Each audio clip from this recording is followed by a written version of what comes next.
Hello and welcome back. Eddie Radosevich, George Stoya here from the SoonerScoop.com studios on Campus Corner, rolling into week number 3. Welcome to the Gameday Preview presented by Football Factory, BigGameUSA.com/scoop. We'll have more on big game football and everything that comes with the Football Factory here in a little bit. But Oklahoma does welcome Tulane into the Palace this weekend.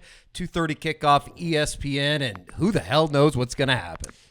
Not I, said the cow. Are you a cow? Interesting. Are you into that? No, but I do think... Is that a bestiality overtone? No, it's not. Too much animal talk in the animal... Yeah, furry. You're a furry situation. Interesting.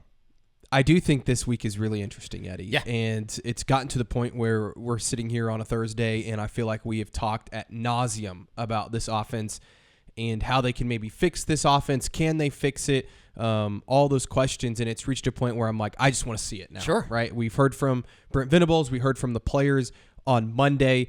Obviously they feel confident that, these are correctable issues. We've watched, it feels like a million breakdown videos, whether it was Cole Cubelic or Aaron Murray or Jordan Rodgers who came on the Do you Family want to Business. feel better about the situation? Yeah. Watch some of those guys. And I think that everything they've said is right. Like, I do think that, there are fixable, things within this offense, whether that's Jackson Arnold and his decision-making, wide receivers getting open down the field. We'll see if Nick Anderson gives it a go. This week, I know Brent Venables said on his SEC teleconference when I asked him that Nick has been practicing this week. So that's obviously a great sign. We'll see if he actually plays. All of those things, I think the run game has been a massive issue. Can they get, to running the football? We'll hear from, some of the offensive linemen and Javonte Barnes here in a second, but I'm just ready for them to play at this point. It feels like you turn on sports talk radio or you listen to us out there. It's just over and over again talking about kind of the same things. Can this offense figure it out? And I think that we're going to find out, not the total answer this weekend, but they need a bounce back this Saturday. There's no doubt about it. You've been writing about it all week. Good time to join SoonerScoop.com. A really cool promo out there for you out there in the YouTube world. A YouTube exclusive, if you will. $1 for 2 months to join SoonerScoop.com, the biggest community, Oklahoma community, Sooners community on the interwebs. All you got to do is use promo code OU1 to take advantage of the 2 months for just $1. That's 4 quarters. Let's get into it. We talked to Josh Bates, obviously, that Oklahoma has struggled at center. I think we've identified that position just in terms of you need to get some type of continuity going with the starting 5, and it's been a little bit of everything. And it seems like if you can just get some continuity there and maybe get Branson Hickman back, that's going to be a more positive thing. Doesn't seem like that's going to happen this week, though, in getting Branson Hickman back. I don't expect that to. I know that he's trying his best to get back on the field quickly, but it's a situation where he's kind of playing on one leg right now. And those high ankle sprains, those just take time, and you want to stay off your feet on those. Playing a football game sounds like a disaster if you want to play on a high ankle sprain like that. So I don't anticipate he'll be back. I think it's going to be Josh Bates.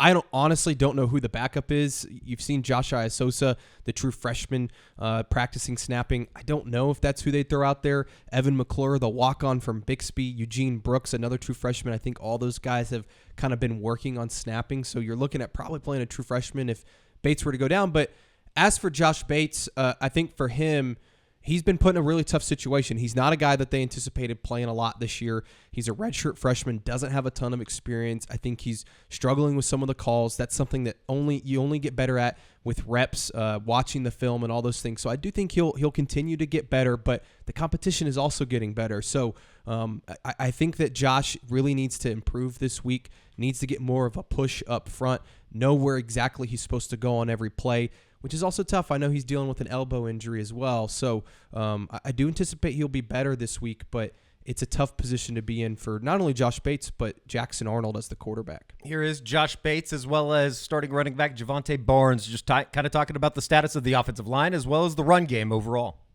I think as a team and as a group, we need to be better. I think offensive line-wise, we showed flashes, but then again, we need to be way better in the moment. And, we need to be able to execute at a high level, and the standard at Oklahoma is. And that starts with me. It starts with all 5 of us up front. And it starts with, everybody in that room. We need to be at our best and be able to execute at a high level. We're just going to keep working, man. You can't sit here and, say this happened. The sport, it's week by week, man. You got to take every week the same way, and we're gonna, come together, fix what we need to fix, and get after it and get it done. A couple runs that you were able to pop on Saturday. What were maybe some of the commonalities on those plays in terms of what you were doing right and what the offensive line was doing right? I think, like I said, we're a young offense, so it's a lot of fixing need to do. But just reading my reads and just, when I see something, I'm going to run through it. So it's just a lot of mental errors that guys are making. And I don't think it's anything big. I think it's just the little things that we need to work on and the little details, and I think it's going to be fixed for sure. I think it's a group thing. We gotta. We show flashes here and there, but we need to be as a group together through everything this season, game to game. We need to have a 1-0 mentality every single week. We need to come out with that same mindset. How you play offensive line at the University of Oklahoma, and it's a group thing. It's never an individual at this position. You have to fire on all cylinders as a group, and as a team and as a unit especially. How are you coming along just in terms of calls, things like that? Are the comfort level in doing all of that? I know that we talked to you during the spring. You said it just needed reps, needed to get it done. How do you feel like that's coming along? I think I'm far more comfortable. You look at it from 6 months from now, I'm far more comfortable with calls and, being able to get my first start out there last weekend was great, having that experience and, that feel to it. I felt like, offensively the scheme I was fine. And being able to play in the moment at that level helped me out a lot, and I've come a long way, so I'm glad to see that. It's good to see the progression. Obviously, he's going to need more reps, I think, to win a battle or anything like that. Branson Hickman's going to be the guy when it comes back. Let's stick with the running back situation, though. Javonte Barnes, and this has kind of been, it feels like 6 months in the making, but even since the spring football, he was coming along. And then we heard the rumbles through August, right, through the preseason. So far, so good. I know the statistics would tell you otherwise, just in terms of what Oklahoma's doing in the run game, but they maybe got the guy that they were hoping they were going to have a year ago in Javonte Barnes. He's certainly got the most juice right now, and I think Taylor Tatum also has a lot of juice. We just haven't seen as much of him, and I think he's also made some mental mistakes that has maybe not allowed him to be out there, but Javonte's been really good, and he's not the greatest at making somebody miss, but he's super physical. When he hits the hole, he hits it hard. Sometimes he doesn't always see the hole as well. I think that's something across the board the running backs haven't been great at through 2 games, but I think he's your starter right now. Like, that's the way he's looked. Now, I still think Gavin Sawchuk can end up being a really good running back for Oklahoma. He seems like more of a guy that has to get into a rhythm, which you just haven't seen with the running game so far. I think, against Houston, they averaged only 2.5 yards a carry on first down. That's just not good enough, and that's why Oklahoma has really struggled on third downs, is because they get behind the chains.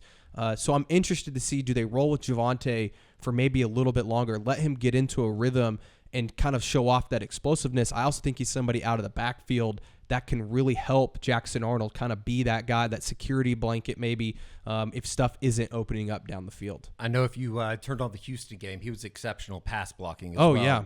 Delivered a couple blows that He's I'm been sure really DeMarco good. Murray loves. Yeah. I mean, he's super physical, a guy that's not afraid to take on a blitzer or come up and cut a defensive lineman, whatever it may be. He's certainly their best pass blocker right now at running back. Caught up with Javonte on Monday, just talking about everything that's to come through the first 8 quarters of the season for him. How would you just, characterize the state of the run game right now?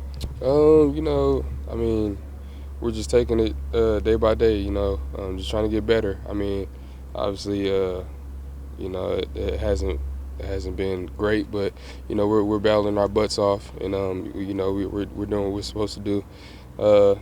Obviously, nobody in the room is, excited or happy, but, we're not frowning. We're just taking it day by day, like I said. Is there a belief that they're easy fixes, not easy fixes, but just things that can be fixed within a game to improve? Yeah, for sure. This is a young offense, so, we're just, going to practice and just fixing our mistakes. You know, it's not on the coaches at all. It's pretty much on us, and just doing better on preparation and just prepping ourselves for who we're playing, and just, you know, just going out there with better energy. I think we just have to start better and, you know, start with a bang. So that's number one thing right now. Personally for you, does it feel good to somewhat be back? You look like the guy that ended your freshman year. Oh yeah, for sure. I mean, since fall camp, you know, when I came to you guys, I was telling you that I felt more explosive than I did last year, and I felt back to myself. And I mean, you know, I've been showing a little glance here and there, week 1 and week 2, and I'm just excited to keep going with the season. There's like very few positives when you're talking about the Oklahoma offense, but I do think that Javonte Barnes is going to have a football just like that in his hands quite a bit here throughout the season. Obviously, it's still early. We're not making any decisions, but you can make a decision and get this football. Big Game Football Factory, biggameusa.com/scoop, as you see on the screen right in front of you. Couldn't think of it there for a second. Handcrafted and customized by the Oklahoma quarterbacks to the specs that are preferred by Jackson Arnold. As you can see, the SEC logo on it, the Nike Vapor football. Absolutely fantastic football. If you're looking for the exact ball Oklahoma uses every Saturday. Yeah, it's super nice. I know that you and I have been throwing it around in the office or out in the street on Campus Corner. You got to work on your hands. I know. I've been dropping a lot of passes just like OU's wide receivers. But I also know some folks that have brought it out to tailgates. Sure. It's obviously a hit. Again, not everybody has this football. This isn't like one you just go buy at the store. So super easy to go get to. What is the URL again, Eddie? For the people out there? biggameusa.com/scoop to get the official Oklahoma football for the season. Thank you to Big Game Football Factory. Caught up with Maddy Hudak from she's a sideline reporter with Tulane, obviously knows the Green Wave probably better than anybody, and wanted to get a little bit of an insight into this Tulane team that's coming in. And, you know, there would be a little bit more expectation maybe if they would have been able to pull off the upset last week. The ending of the game, somewhat controversial with the offensive PI in the end zone after you thought that they had tied it up with under 30 seconds left. But this is a good football team. And I think that while they're disappointed in the K-State loss, I think, and Maddy hits on this in the interview, is that this is a Tulane team that thinks that they could be one of those, you know, group of 5 teams that maybe sneaks into the playoff, that one team that gets in. And if they beat an Oklahoma team on the road, it's going to look really good on their resume. And so I think that they're going to be extra motivated for this. Summerall's done a really good job there. And so it was interesting catching up with Maddy. And they've got a lot of really young players, some transfer portal players. Mario Williams, of course, OU fans know, that I think are going to be able to make some plays. Here is our conversation, getting to know the Green Wave with Maddy Hudak. We now welcome in Maddy Hudak from the sideline reporter from Green Wave Football, as well as the publisher for Tulane's SI Now. Maddy, thank you for joining us this afternoon. I have to imagine that even though it was a heartbreaking loss a week ago against Kansas State, just in the first 2 games, John Summerall taking over for Willie Fritz. What's that been like, the transition and everything that comes with the coaching change?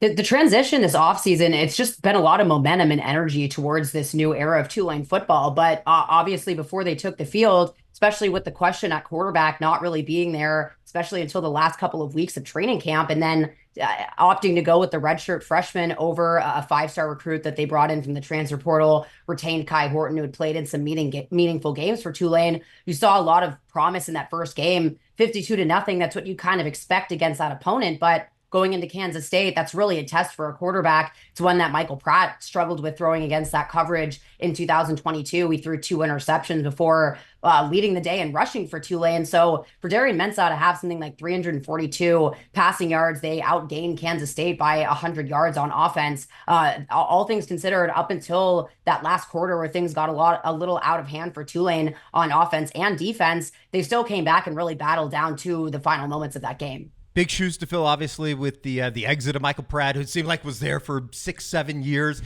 Just in terms of Darian Mensah, did he come out of nowhere during preseason camp? What was the kind of the preseason like for him? And you know, obviously, he has to be somebody that has been respected in the locker room, taking over at the quarterback position. Yeah, the first couple weeks of training camp, it was firmly considered a 2-man race. And then that first scrimmage, the first Saturday of training camp, was kind of when you saw Darian Mensah kind of show off a little bit. He only got 1 series, and it was with the third team guys. But both quarterbacks, Kai Horton and Ty Thompson, they had kind of struggled. They weren't getting, getting it done and weren't really stacking days at that point either. There were just no consistency from either of those two guys. He goes out there, he's 3 for 3, throws a touchdown, something like 100 yards on just those 3 throws. And that gave John Summerall enough interest in him, if you will, to put him out there with the ones. And quite honestly, the second he started taking reps with the ones, it felt right. It felt like he had the most poise. He was the one that started stacking days. And then when they got a chance to really show what he could do in that first Thursday night scrimmage where he got a chance to open with the ones, the play that kind of sold us all, he got pressure, he rolled out, and he was basically out of bounds, quickly threw this ball. We thought he was just throwing it out. Mario Williams was upfield, basically had his toes just there ready to fall down, and it was a really incredible catch, and it was kind of what you've seen from him in these first couple of games. He can make those really hard throws, but he's just a very complete quarterback. He emulates Michael Pratt in a lot of ways. Michael Pratt has said that he went out of his way to mentor him last year, and he had told John Summerall when they met at the end of last season that Mensa kid just has something about him. And it's true. He does just kind of have that California cool, that something about him, and really wasn't rattled at all against what was probably the most difficult coverage he'll face in the way that Kansas State really employs their safeties. Maddy, I got to ask you about a guy you just mentioned, Mario Williams. OU fans are obviously very familiar with Mario. Went to USC, ends up at Tulane. He's having a monster year so far. What has he brought to Tulane, and is he kind of their number one weapon right now offensively?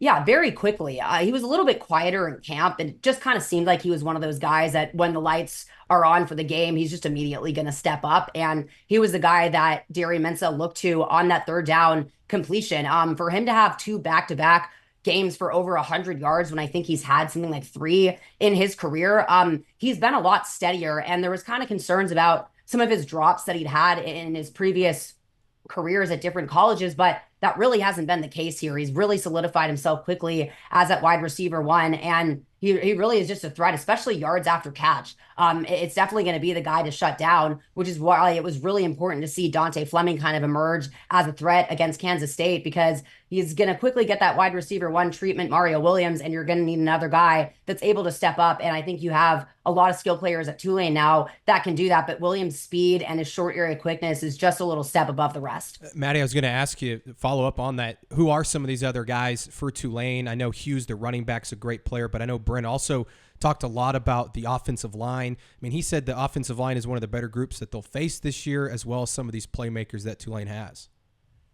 Yeah, the offensive line, what they have is a lot of experience, especially the 2 guards and a right tackle. Rashad Green has been there for several seasons. So is Josh Remitich, and Shadre Hurst kind of was the MVP of the O-line last year. He slotted in at guard, tackle, all over the place for a lot of injuries last season. And so to have those guys, to be able to get Vincent Murphy in the transfer portal at center, that's been super crucial for them. And then left tackle, knowing Derek Graham over from Troy, that's definitely, it's a necessary thing for them to be able to compete, especially against these Power 4 programs. Another player I would point out on offense is Alex Bauman. He's been just a really red zone threat. And the way he really approached this offseason, he had a hernia surgery back in April and quite honestly had chicken legs back then. And when we came back for training camp, it was almost unbelievable how much his body had changed from what I remembered him looking like pre-injury. He really broadened his stature and he just looked a little more like a Gronkowski type tight end than so much more of a run blocker. And he's really been a red zone threat a lot. And you look at Joe Craddock's background as a tight ends coach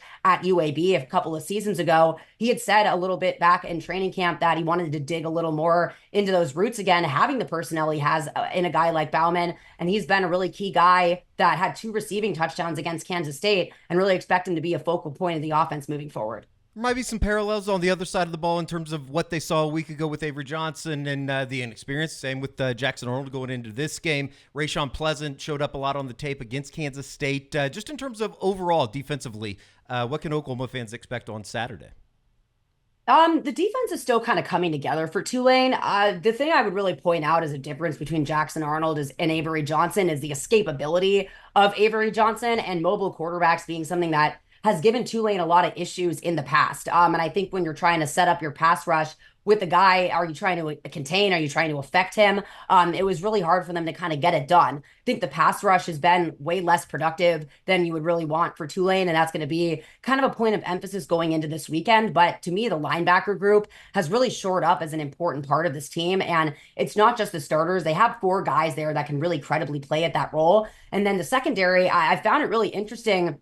They've been kind of playing quite a couple of guys at safety, and I had asked if that was because of injury, and you're really just kind of seeing these younger guys, Jack Chinchu and Kevin Adams. They're playmakers back there. They're a little less experienced than the guys like Jalen Geiger and Bailey Despaney, who you know that they're going to make the right plays and they're going to have everyone lined up and communicate well. But those other 2 guys, they were just in position to make plays at all levels of the field over the last couple of games. I would just kind of like to see probably not a secondary member be the leading tackler for this team a 3rd week in a row going into this weekend. You kind of want to see, again, just a little more production out of that trench group. But I think we're going to see them move some guys around a little bit more. And it'll be curious to see how they really attack Oklahoma this weekend and try to kind of get some things solved before conference play. Maddy, just what's the feel around Tulane coming into this game? Because I know from Oklahoma side, it's kind of a disaster here in Norman right now in terms of the fan base being frustrated with the offense. You know, you look at this Tulane team and the talent that they have, the way they played Kansas State a week ago. I mean, watching that game, it felt like Tulane kind of got screwed there on the goal line at the end of the game. What's the feeling for Tulane coming into this game? Obviously underdogs, but I'm sure there's some confidence there. 100%. And, of course, the head coach, he's going to say that, we can't let an officiating decision decide a game. But fact of the matter is, despite everything that went wrong in that 4th quarter for Tulane, including, redshirt freshman making a rookie mistake, it's not one that I haven't seen Michael Pratt make, except he actually just got a horse collar on the guy and saved the touchdown from the last time I can remember it. But the defense goes out there after being kind of leaky all day long, goes 3 and out, makes them have a stop, and puts this offense back on the field. And immediately they drive down. Darian Mensah converts a 4th down with his legs. And then, we'll have questions about whether or not that should have been a touchdown. But the fact that they were able to get there and, all things considered, were ready to go into overtime and compete, I think that really gave a lot of confidence to this team that they're probably still wondering a little bit what they were made of. You could only tell so much out of that first game. And just to see, again, Darian Mensah, just to keep going back to him, it all starts and ends with quarterback. And what I really liked was there was no point in the game where anyone kind of turned on each other. There was no frustrations that really came out at all at any point on the sideline. And I've seen that with really strong Tulane teams in the past, but I think it just goes to show how confident they are in each other, and they can see it now. They went pound for pound with a Power 4 program. They controlled the tempo of that game for a large portion of it. They outgained Kansas State and basically won in every stat category but turnovers in the end score. So all things considered, they're not really hanging their heads, and I think they really see a chance this weekend. Just reading in between the lines, it doesn't seem like it was a surprise that they went all the way into the 4th quarter last week. It would seem that taking over a program that obviously had a bunch of success under Willie Fritz, it didn't seem like, just kind of reading everything coming out of the game on Saturday, that nobody was surprised that this is a team that can come up and compete on Saturday. Yeah, just, again, if you've been following along, I've seen Darian Mensah, just the way that he's competed. I've seen Michael Pratt, and I can see how much he emulates him. And, the fact that Michael Pratt had 1 game with more passing yardage than Darian Mensah in all of his years at Tulane, and that was the UCF championship game where he threw for 394 yards. And he really struggled against this Kansas State offense. Darian Mensah has just shown a lot more in 2 games that, I would kind of compare him to Michael Pratt in the 2022 year, which at that point was his 3rd season as a quarterback. So that has just been really incredible, and I think has just kind of plugged a lot of gaps and given a lot of confidence to this team. But yeah, I thought, and especially looking at the student section for Tulane, the way they stayed till the end of the game, they were loud. There was actually just a sense of Tulane being a hostile environment and being a real legitimate team out there that we've all kind of known could be the case under John Sumrall, but it really has just been as advertised, if not just that more exciting because of the play at quarterback. Maddy, last question for me, and you've kind of answered it throughout this interview, but just the expectations for this Tulane team this year. New coach, new quarterback, all of that. But you look at the history of Tulane in the last few years, going back to beating USC in the Cotton Bowl, and even before that, beating Kansas State on the road a couple years ago. I mean, taking OU to the wire. Literal wire, yes. A few years ago. Like, just what are the expectations around this program and what they're trying to build? I think, if you ask the players, you ask them, it's going to be focused on the conference championship, but everyone else that's kind of around here knows that this season is really important for Tulane in terms of the future of them, the opening of the college football playoffs. And yes, dropping that one this last weekend definitely hurt their chances, but to not see them as legitimate contenders after that, I think would be very short-sighted. And that, between this weekend and this next weekend, these are really important games for Tulane, yes, for that, but to really show who they are as a team before heading into conference play, where last year they were the hunted and they got every team's best punch, but you also had no idea what you were getting out of a lot of the teams in the conference last year. There was 50% of them had new head coaches, and there were so many new entries into the league. When we played UAB, they only had 4 games of tape under their belt. And, you don't have any other film of Trent Dilfer as a high school coach. And so that was really hard to kind of game plan against at that point. Whereas I think Tulane this year, I don't think any teams are really doing that much game prep on Darian Mensah all offseason, and they really only have these first couple of games of film to go off of. So I think Tulane is kind of operating a little bit from a position of silence, but not so much after this last weekend. But that was one of the more difficult games on their schedule. And to see them perform the way they did, it wasn't just that they hung with them. It was that, to me, they really controlled that game and had just a lot of poise and swagger throughout that entire matchup, and really felt like the momentum was on their side for a large portion of it. But it wasn't an easy game, where if they had kind of blown them out, yeah, you would have learned a lot about this team, but I think you learned a lot more about them going through all of the adversity that they did in that game. I thought their response and their way to just put their heads down and keep competing, that's what I would be most afraid of if I was their opponents for the rest of the year. It's going to be a very interesting game come Saturday at 2:30. She is Maddy Hudak with SI Now, Tulane publisher for SI Now, as well as be traveling up here for the game on Saturday as the sideline reporter for the Green Wave. Maddy, we appreciate it. Have a safe trip. Awesome. Thank you, guys. Thanks, Maddy. Really good conversation with Maddy, and it is going to be interesting. I think that, everybody looked at Oklahoma's non-conference schedule, right, and it was like, Temple, Houston. But the way that things have gone and the way that Tulane's played, it's going to be somewhat of an interesting game coming up this weekend. Now time to tell you about Prize Picks, and it is the weekend. The football weekend has officially begun. Really good games on Thursday night.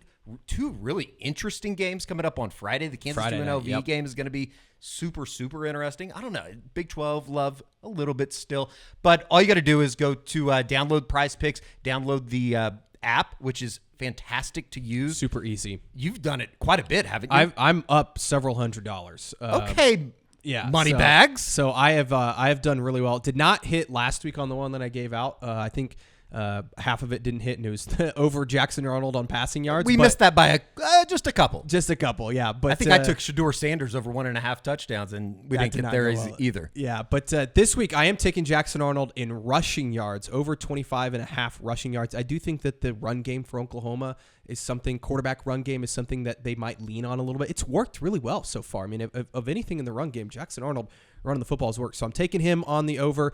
And then the Friday night game, which I think is maybe the best game of the weekend in Arizona and Kansas State. I think it's going to be a lot of fun. I got Noah Fafita for Arizona, quarterback there, over 269.5 passing yards. I knew Tulane found some success throwing the ball in Kansas State, and I think Noah Fafita is one of those guys that they love to air it out with him. I'm going right back to our friends in Boulder, Colorado, taking on Colorado State this weekend. Travis Hunter over 0.5 rush or receiving yards. I think he's going to find the end zone once. I'll take my chances there. And then let's go over Jackson Arnold. 1.5 touchdown passes coming up on Saturday. It's wild to me that OU hasn't had a rushing touchdown this year, which is and kind of they've done some good stuff, I think, in the red zone. I mean, the one thing the offense has done, and they lead the country in it, is they're 8 for 8 in the red zone this year offensively. That's a good problem to have. Everything else, not so much.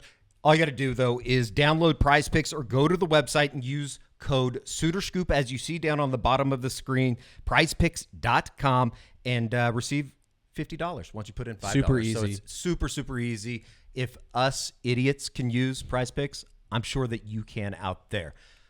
Oklahoma on third down has been awful this year. 5 for 26. They've been I believe it's 131st in the country right now. You look at a lot of Oklahoma offensive stats, you're going to see triple digits next to the name.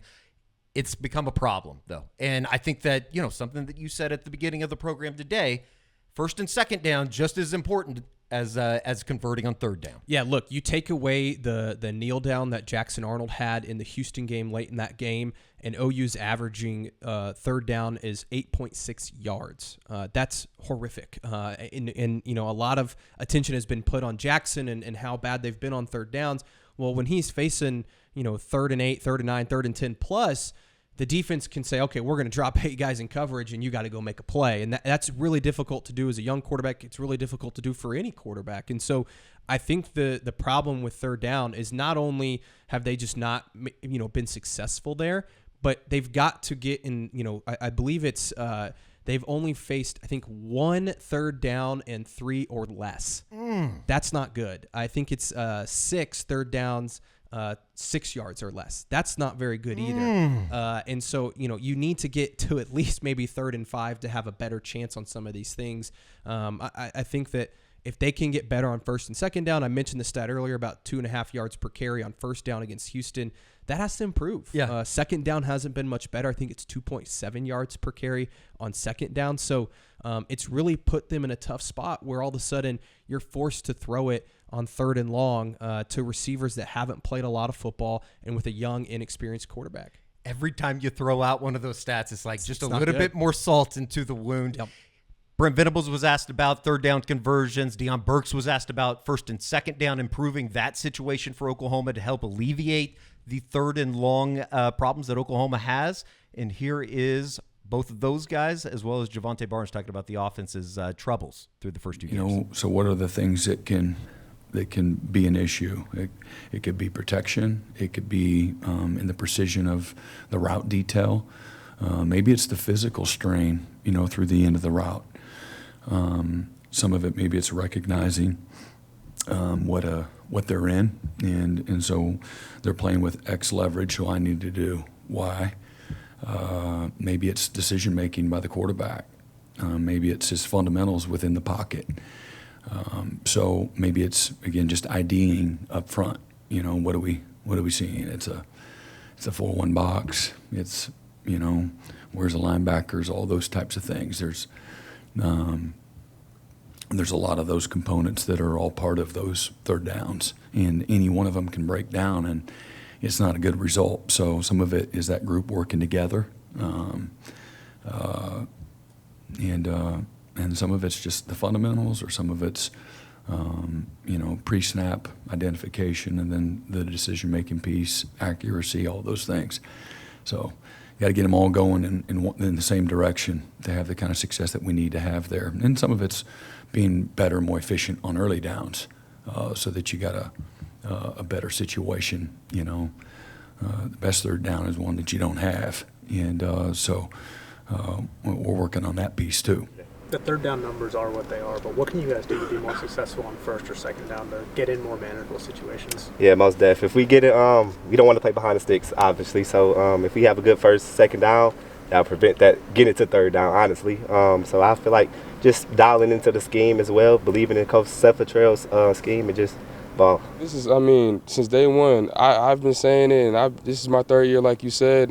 This is one of the most explosive offenses I've been a part of, and we have a lot of young talent. A couple guys went down, but we have a lot of young guys that's willing to step up and ready to step up, like Zion Reagans. I've been watching him since day one, since he came in here, and I was one of his hosts when he came in for recruiting. So I'm just happy to see him step up and just take his job more serious, because you never know what's going to happen. So just coming in here and just as a freshman and just ready to step, and Taylor Tatum, same with him. So I'm just proud of those guys, and we definitely have what it takes. On the interception, was that just a miscommunication between you and Jackson on where the ball was going to be, or what happened on that play? I'll take the blame for that, honestly. It was a route where I had a little stem outside post, pretty much. Jackson threw the ball on a flight I was supposed to be on. I went up the field thinking it was deeper, so I'll take the blame for that pick, most definitely. Is that one of those plays that it's just like it's one thing here or there that you guys feel like you guys can fix those sort of things? Most def. It's just the dialing the details and just believing in the plan. Like I said, just staying on the route, man. Just not trying to do extra, just doing your job. How much of a boost, though, would be getting back a Nick Anderson? Obviously, a guy that's played in this offense and knows Jackson well, too. Man, most definitely, man. It'll be great, honestly. He's just a dude with experience, man.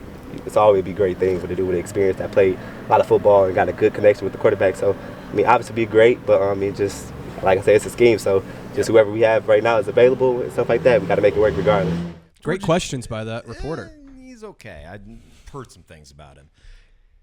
It doesn't seem like there's a whole lot of panic right now around the facility, but at the same time, it's kind of one of those things. It's like kind of what we talked about with Brent on Tuesday, just in terms of, it might be seen as an excuse with the injury situation, but you can't really do anything about it. You got to move on. There's going to be some guys that need to step up. It's going to be super interesting here over the course of the next couple weeks to see how they kind of dig themselves out of this hole.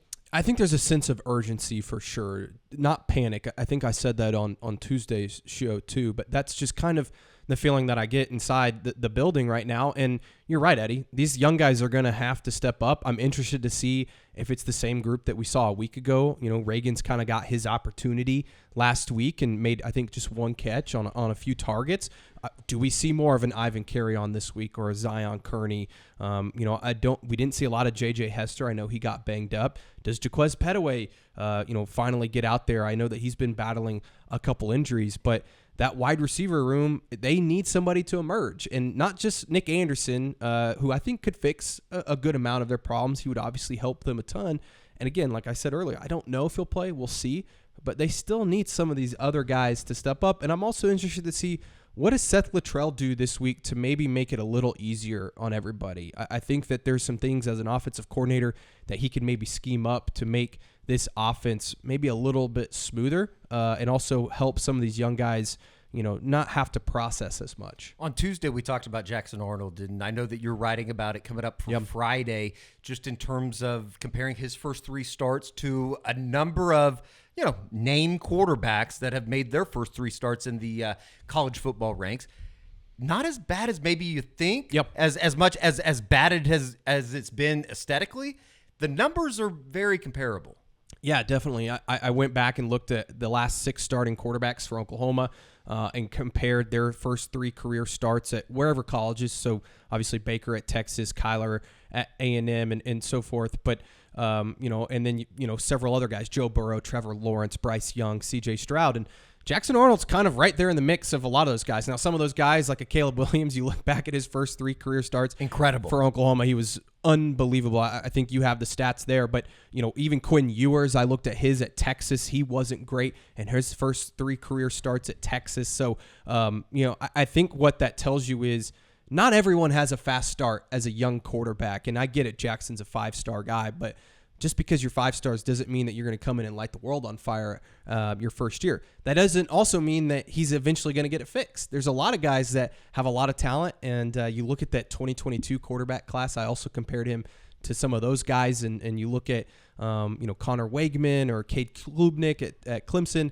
A lot of those guys haven't panned out either. So I think the overall theme, though, for me, Eddie, is patience. Like 3 games isn't, 3 career starts isn't an ample enough sample size to determine if Jackson Arnold is going to be a great quarterback or not. Like I don't believe it is. And and maybe we'll know at the end of the season. Maybe we'll know in the next couple weeks. Sure. But I think that people outside clamoring that they need to make a quarterback change need to realize that there's a lot of guys, and I looked it up, that really struggle. I mean, Joe Burrow at LSU really did not have a great 46.2% completion percentage, 540 yards, 3 touchdowns, no interceptions. Not good. And what's Jackson's through? Jackson Arnold currently is 60.7% completion percentage, 676 yards, 8 touchdowns, 4 interceptions. Yeah, obviously the 1 interception this year, the 3 in the Alamo Bowl. And you'd love to see him throw for more yards. He hasn't thrown for more than 200 yards in the first 2 starts this season. I'd love to see more of the Alamo Bowl type, Jackson Arnold, where he's slinging it around the field, wasn't hesitating a whole lot. Yes, he made some mistakes, but he also threw the ball really well in that game, wasn't afraid to make some plays. I feel like he's just not comfortable, and so you'd love to see him kind of let loose this week on Saturday. No doubt about it. You talked about it at the beginning. There has been some, confidence boosters just in terms of some national media, and one of those is Jordan Rodgers. He was obviously on the SEC Network broadcast on Saturday against Houston, and he was on the Family Business this week with Isaac Stoops as well as Joe Castiglione Jr., kind of talking about everything that we've been talking about. Hey, maybe this isn't as bad as we think it is. Here he is talking about just how the offense can be fixed. Yeah, I think it starts with the offensive line. And look, they were replacing everybody up front anyway, so you knew it was going to be a work in progress.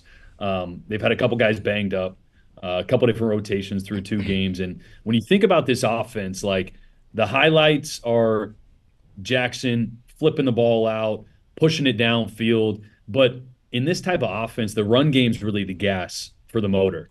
And they can't run the football right now. So when you can't run the football, the RPOs go away. Right. And we saw one slant RPO, which was that first touchdown on the short one.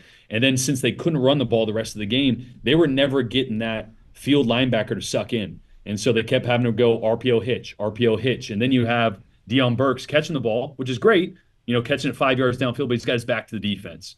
So the lack of run game is really inhibiting their ability to get guys in space on the move.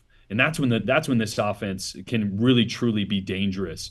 And I just think that's the main problem, right? And I think that also bleeds into what we see from Jackson Arnold. And when I watch him, and I love him. I love the kid as a person. Got a chance to do the bowl game last year. So I've been a big fan of his and his talent. I just feel like the game's moving really fast for him right now. And anytime you're not sure about what's going on in front of you or not trusting that you're going to get the protection that you maybe should on a given play, you start to speed things up. And there was a couple plays, and I called it out in the game, where there was a really nice clean pocket and Jackson left the pocket really for no reason, and would have had Jake Roberts on a dig route on one of them in the red zone if he would have just stayed in the pocket. It came open. Another third down I called out, headed in the same direction but on the other side of the field.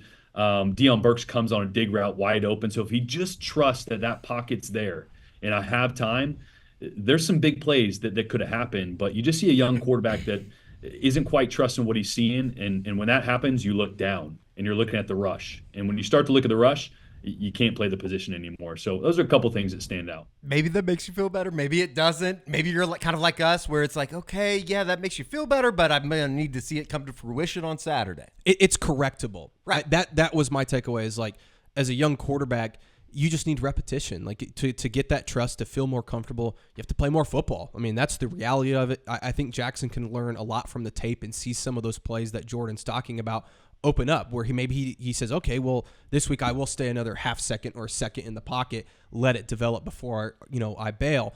Now, the other side of that is maybe Jackson just doesn't have that processing part of his game. We've seen quarterbacks with all the talent in the world that can't process defenses, that aren't good at that. And so we're just going to have to see. And that's my point with this, is like, you have to be patient with him, because the answer isn't just, well, just play Michael Hawkins or Casey Thompson. We don't really know. We kind of know with Casey Thompson. We've seen it throughout his career. He's had struggles in different ways. That's why he's on, his fourth different school. But Michael Hawkins, we don't really know. And I know a lot of people will, do you take the, what's behind door 3, or do you take what you kind of already have in Jackson Arnold? And I think you have to stick with Jackson at least for the next few games and see if he can grow and get better, because those are very, very correctable mistakes that he made. In kind of a strange way, if you want to see a change at the quarterback position, you kind of got to hope that it gets worse, right? I mean, I think they would have to lose. I think that it would have anybody out there wants that. No, and I think, again, I've said this several times, and going back to fall camp, when some people were like, oh, well, Michael Hawkins is playing better in fall camp, or whatever it was that was the narrative out there. The Spencer Rattler, Caleb Williams thing is a very unique situation that doesn't, happen very often. And as good as Caleb Williams was in his first 3 career starts, you forget about games like the Baylor game on the road that OU lost that season, in which he threw 2 interceptions and only threw for about 120 yards. And then the next week, he threw for only 87 yards against Iowa State, and they almost lost at home. Like, he also had his struggles as a true freshman. So just playing a true freshman in Michael Hawkins, who has 0 experience, isn't just automatically the answer. And so I'm really interested to see how this coaching staff, handles that situation. Sure. Obviously, I believe Jackson Arnold's going to be the guy. But I also wouldn't be shocked if they throw Michael Hawkins out there and maybe they have a certain package. Obviously with his feet, I think he's a good runner. But I think this coaching staff, fully believes in Jackson Arnold, believes that these things are fixable. And again, I think Jackson is as poorly as he played at times against Houston, there was also some really good stuff that you're like, the potential is there. There's been so many bad possessions, it seems like, that they just almost need a couple good drives. Yeah. Put a couple good drives together, and then maybe that builds a little bit of confidence. Especially in that type of offense. Sure. And that's something that, again, Cole Cubelic, Aaron Murray, Jordan Rodgers, all those guys have talked about. The type of offense Oklahoma runs, you have to get into a rhythm. This isn't something that you can just flip a switch. That doesn't just happen. And so, and you've seen that at places like Tennessee, Lincoln Riley's offense, like all these different high-powered offenses, they have to get in a rhythm. And sometimes it takes some time to get into that. So, and he's right. It starts with the run game. Yeah. Like if you can't run the football, it's really hard to open up the passing game and getting the ball down the field. The good news is, I think Oklahoma might have a defense, and they've been extremely good over the first two games. Obviously, the toughest test of the season coming up with Darian Mensah and Tulane. Mario Williams, former Sooner, that Maddy talked about in our interview. Jordan Rodgers kind of echoed the same thing that we've been saying, just in terms of this is a really good defense. Is it going to be elite, I think, is the next question that you have for this defense. It feels like there's some depth that we were not necessarily concerned about, but you'd heard about it. Was it going to be real? Through the first 8 quarters, it seems like that is a real depth that they have on that side of the football. In these next 2 weeks, we're really going to find out, because I think that this defense is going to be good, but can they be great? Can they be elite? And if you're able to, maybe not just totally shut down Tulane and Tennessee, because those two offenses are really good, they're going to beat you sometimes. That's just football. But if you can be a team that can hold a Tulane to under 20 points, a Tennessee to under 20-something points, or maybe even under 30 points, I think you can be an elite defense. And you look across the board, all 3 levels have been playing extremely well. Whether it's a Grayson Halton up front, Danny Stutzman, who's just been exceptional through 2 games, and then even a Robert Spears-Jennings, who's emerged in the back end of the defense. I think number 1 safety in college football per Pro Football Focus. He's been elite so far. So I think that this defense can carry this offense to a certain degree. Sure. But how far? Like, is this a defense that you can lean on all season, or does it eventually get worn down? I think that's the big question for Oklahoma right now. Jordan Rodgers talked about it with Isaac and Joe Jr. on the Family Business, and here is a little bit more with Jordan Rodgers talking OU defensively. I love the defense. I really do. I'll start with the positive. Stutzman's a freaking baller. What I love is that when you watch him on tape and watching the game, like, the dude is so fast reading his keys. I mean, rarely is he not if he makes a tackle, he's meeting the running back at the line of scrimmage. He's not meeting him 3 yards downfield. Like, he is so quick to know where I got to be, and then he closes ground so quickly, which is dangerous when you're as talented and as physical as he is. And then, Billy on the back end, when I first watched him on tape, I reminded myself of this story. I was sitting in when I played for the Bucs with Dan Orlovsky, who's on ESPN now, I think one of the best. We were prepping for Seattle, and it was in their run. It was 2013, and they were 20 or 30 games they'd won at home, maybe not 30, but 20-something games they'd won at home in a row. That defense was the Legion of Boom. And I remember watching Earl Thomas for the first time on film, and in the NFL, not many guys jump off the film. In college, they do, right? Because there's some really good players, and there's some players that are like, eh. In the NFL, it's really hard for someone to jump off the tape. Dude, Earl Thomas jumped off the tape. He looked like he was moving in fast forward, and everybody else was jogging. And when I watch Billy, that's how I feel. Like, his ability to cover sideline to sideline, to close, his closing speed is ridiculous. So having an eraser on the back end like that, I think is unreal. And when you look at the defense, you have a top 3 linebacker in the entire SEC in Danny. I think you have the best safety in the entire SEC in Billy. And I think the defensive line is deeper and better than maybe they're getting credit for. Like, there's a lot of depth there and talent there up front. So this defense is going to be able to keep them in a lot of games. As this offense comes along, I think that could really help them out, because the schedule, obviously, doesn't give them any favors. We talk about the Oklahoma bubble quite a bit, just living in it, being around it every day. I guess in a way for me, it's almost a little bit reassuring that maybe this defense is even a little bit better than I think it is right now, when you hear somebody like Jordan Rodgers talking about Danny Stutzman being a top 3 linebacker in the Southeastern Conference, when you hear him say that Billy Bowman could be the best safety in the conference. that does lend me to think that maybe they can keep them in some games as Oklahoma's offense goes through the struggles they're going through right now. They just got to stay healthy. You know, Sure. the injury bug has really hit Oklahoma offensively. You haven't seen that yet defensively, knock on wood, but I think that's a big thing, staying healthy and just seeing what it looks like in SEC play because, again, they've looked great through 2 games. Let's see what it looks like when they have to face some of these, really good offenses, whether that's Josh Heupel in Tennessee, obviously Steve Sarkisian and what they've got going on at Texas. Ole Miss has been just phenomenal offensively. Like, they're going to have to face some really good offenses later in the season, but I certainly think that they can create some turnovers. I think they've been really good at that under Brent Venables.